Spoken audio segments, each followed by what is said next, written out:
বাংলাদেশ থেকে পোশাকের ক্রয়াদেশ বাতিল করা হবে না বলে নিশ্চয়তা দিয়েছে বায়ার্স ফোরাম। সোমবার রাজধানীর বিজিএমইএ কার্যালয়ে বায়ার্স ফোরামের সাথে বৈঠক শেষে একথা জানিয়েছেন বিজিএমইএ সভাপতি। বৈঠকে তারা দেশের বর্তমান পরিস্থিতি তুলে ধরেন।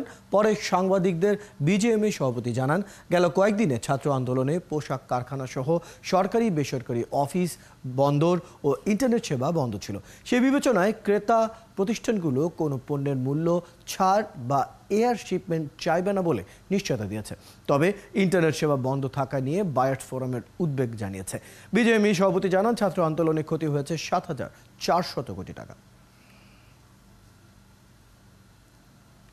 তারা আশ্বস্ত করেছেন, যেহেতু আমাদের যে 4 দিন 5 দিন ডিলে হয়েছে, সেই কারণে যদি আমাদের কোনো প্রকার যথাসময়ে যদি আমরা মালটা রপ্তানি করতে না পারি, সে কারণে আমাদের কোনো প্রকার আমাদের ক্যান্সেলও করবে না এবং ডিসকাউন্টও করবে না, এবং সে বিষয়ে আমাদের আশ্বস্ত করেছেন, এমনকি ইয়ারও দিবে না। এ ব্যাপারে আমাদেরকে পজিটিভলি কথা দিয়েছেন।